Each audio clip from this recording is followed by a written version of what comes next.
Hi everyone, welcome to Valley View Flower Farm. In today's video we're going to do a cleanup of the vegetable garden, and I'm also going to build a tomato trellis, which you can see in the background. The sun's not too glaring. Where we're going to grow some tomatoes. So we're going to build that in the video, and also we're going to plant some vegetables for our summer crop in our vegetable garden. So I hope you can sit down with a cup of tea or coffee and enjoy the video. I'm not a vegetable growing expert by any means. I do love growing our own vegetables, especially in summer, where you can just go out in the evening and pick what you need to add to your dinner. So thanks for watching everybody, and I hope you enjoy the video. So if you haven't seen our veggie garden before, it's placed not far from the house and surrounded by this little wrought iron fence. There's Mike, he's fixing the taps up, so we need to put some irrigation in to make sure the sprinklers go automatically. So the veggie garden and the flower farm is the only part of the garden that's under irrigation, and I'm not very good with watering, so if I don't have it set automatically, it doesn't get done. So these are the little sprinklers here, and we'll have them set. How long do you think we'll let them go for? Once a day? Probably half an hour once a day, especially during summer. And we should already have our summer veg in, but we've been waiting because we've just had a frost just a few days ago. So normally they say 1st of November for us, or the first full moon in November, before you can plant. So I didn't really have much in here over spring, so I've got a few peas. They didn't go that well, I got them in too late. We've got some lettuce, some thyme, some perennial leeks. These are quite good. I just leave them in this bed. If you plant them in the garden, they will go everywhere, so they're contained in this section. That bed is going to be full of potatoes. Got the asparagus here, which is finished, and we've got some lettuce. This bed is usually strawberries, but we've had to replant them all, and I've just got a few berries, raspberries, the grape, and I'll put some dahlias in this bed as well, and some sunflowers. And then that bed over there will be for zucchinis, and it's this bed over here, the far bed, that we're going to put the trellis in, because that'll be a permanent structure. So I've got climbing beans, climbing tomatoes, well, the ones that grow vertically, and I have climbing cucumbers, and I'm going to grow some nasturtiums as well up the trellis. We'll see how we go. So Mike's putting an additional tap in so we can run 2 timers and the 2 sprinklers. The germination rate on the corn wasn't great. I think I got about 30 to 40% germination rate, which is okay. So what that means is I'll just plant out what I've got, and I'll reseed directly into the bed for another succession of corn. So I'll plant this in a block on one side of this little bed, and then seeds in the other, and then I'll wait a few weeks to see what germinates out of those direct sown seeds, and then I'll plant another succession of corn. Whatever we don't eat goes to the ducks, and they really enjoy fresh corn. We don't always grow a lot of corn. Corn is something that we find is a very big drinker. So if you don't have a lot of water, and if we think it's going to be a particularly dry year, we won't plant a lot of corn. And that's why I've only got this one small bed, because I can at least up the water for this section of the bed. You can also plant corn really deeply, because it'll create little roots, like aerial roots, so you can come along and then remulch the corn. for it to send out side shoots.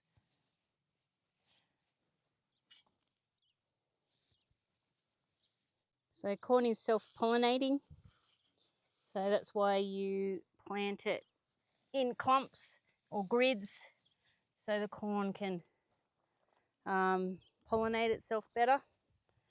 You can actually plant it fairly close.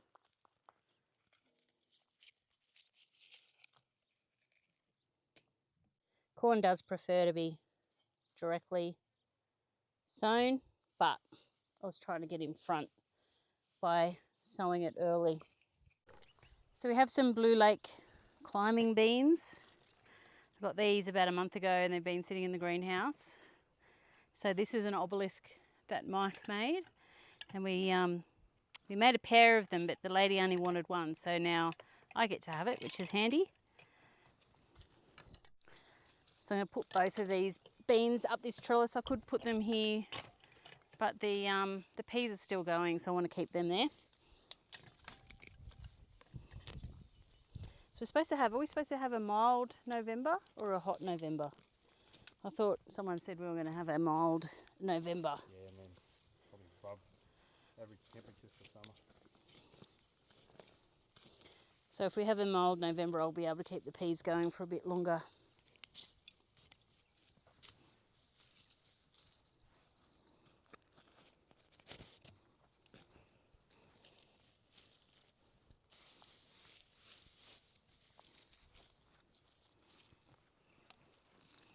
What I like about these obelisks is they will go rusty, and I find once they go rusty, plants grip on them easier because the surface is all rough.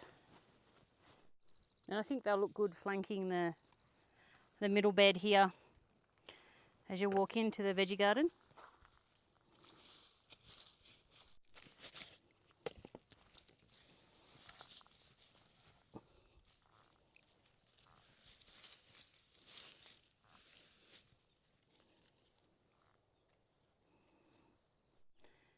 So here we are all planted up. I think that'll look great in a couple of weeks. Something else I have to put in are these blueberry. Both of them are sunshine blue. These are from the Diggers Club. So I'm going to give those a try. I haven't grown blueberries before. And the amount of money we spend on punnets of blueberries, if these fruit, I'll be very happy. I do have some strawberries in this bed, and I'm trying this year. I had the normal strawberries and the runners went crazy. The strawberries escaped the bed, they went out to this section behind, they even went into the garden behind there, almost like a weed. So I've eradicated most of those strawberries, and now I'm growing strawberries that don't produce runners. So, and apparently they will put more energy into the fruit than putting it into the runners, so we'll see how they go. Another fruit tree that I've planted in the veggie garden this year, and I haven't tried one before, I'm not sure what they taste like, is a jostaberry. Josta berry. So here it is here. So I'm just going to let that scamper up this trellis here. And then I do have a red currant to put in there. And so that'll be next. Okay, so red currant is in, dahlias are in, Form Bequest, Ponyo, and then hotshot. So I'll come back and I'll label those. So another thing I like to do is, obviously I've got the dahlias.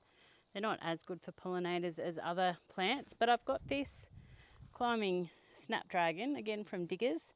Now this one's a little bit frost tender, so I might need to take a cutting of this at the end of each year and put it in the greenhouse. But I'm going to grow this over here because we know how much bees like snapdragons, and these are quite open by the look of the flowers. So I'm going to add this to this trellis as a bit of colour. I will probably have some cucumbers and other things on here as well.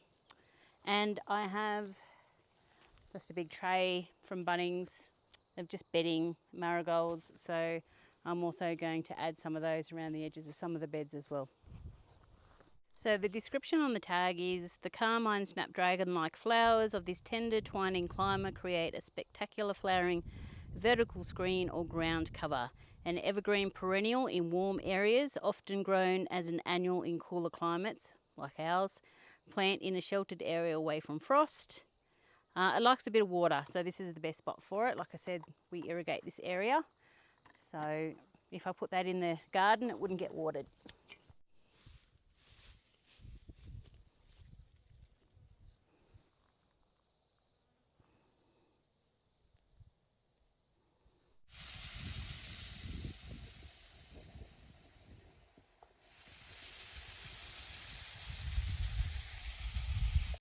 Okay, next morning, so we're back at it. We're making the tomato trellis. Lost my hat, so I've got my husband's daggy old fishing hat on today. Don't know where I put my hat, can't find it, but anyway, it'll turn up. So let's go see how we put these trellises together.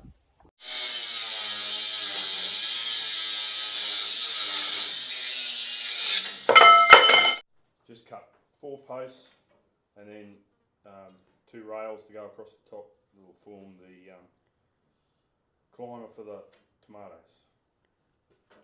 So essentially we'll make 2 of these and then they'll just cross over in the middle, and this steel will go rusty eventually, and there is open holes, it's just hollow tube, but we won't fill those, they won't rust out in our lifetime. And they're really not supporting too much weight, just the weight of the string and the tomato plants.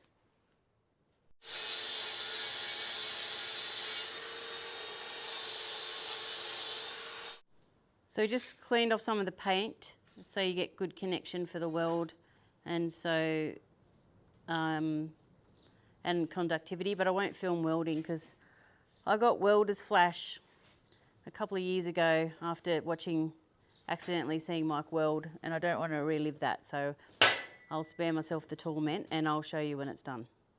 So the first one's welded, and what I like about this already is that they're relatively light,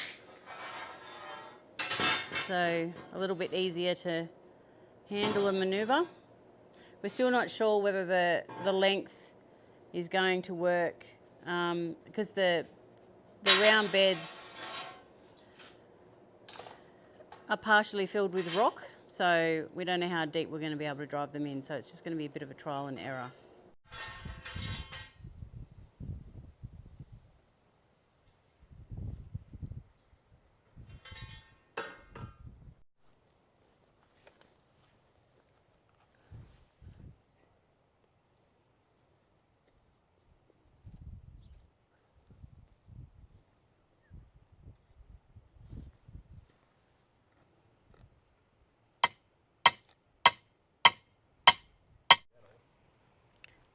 So we've hit rock, which is what we thought might happen, so we're going to pull them back out again, cut off the bottoms and take 2.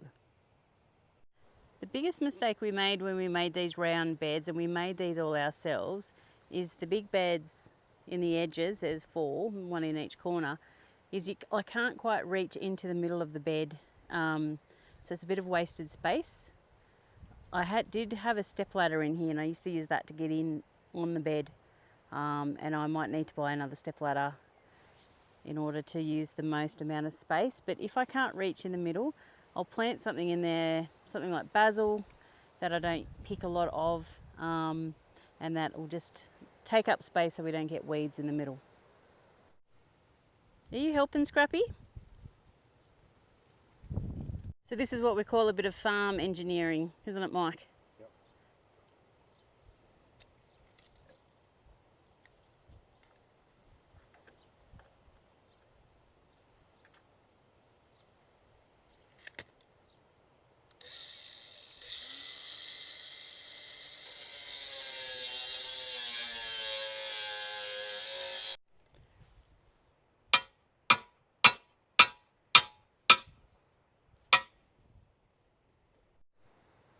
Looks good.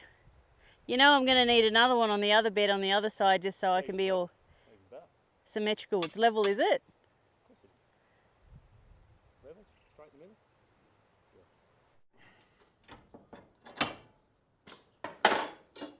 So we've got all these little offcuts of solid bar steel that we use to make the, or I don't, Michael makes the obelisks with. So we're going to use those to make little, like little tent pegs, aren't they? Yep. And hopefully they're long enough to go far enough into the ground, because all that soil in that bed is all fill, so it hasn't got great structure, so we need a bit of extra length. Lucky we had these laying around.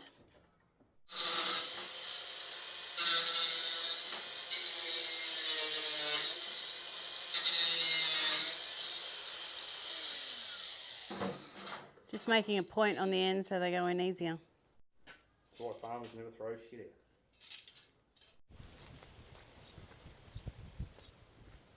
I'm just going to twist the two pieces together with some wire. We could weld it, but I think if we needed to take this trellis down, it'd make it easier if it was only just wired together. But I was thinking you could use this trellis, you know, you could plant a fruit tree and then you could put netting over the top. You could put frost cloth over the top. I could establish my tomatoes, there's an idea, earlier, and just wrap this in frost cloth. Let's do that next year, Mike. Do you reckon? That would work. So yeah, you could use this for lots of different things. I think imagination is only the limitation. I'm not sure if you can see that we've got a first few sets of strings in. It's really quite quick and easy. And you could use, we've used baling twine, but you could use any other sort of twine, maybe a biodegradable twine, which might be easier when you take the tomatoes down each year. I'm no expert when it comes to growing fruit and veg. It's just a process of trial and error. But I do know with tomatoes you can actually bury them quite deep, which is what I'll do to these. These are quite leggy. I've had them in the greenhouse for a couple of months and you can see that there's plenty of roots there.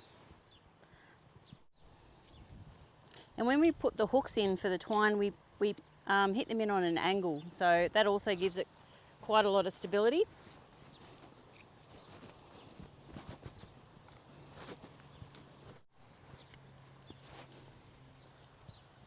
I'm very lucky to have a very smart husband. I come up with some ideas and he just works out how to achieve them.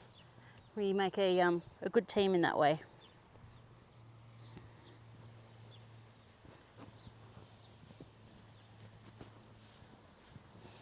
So there we have it. And then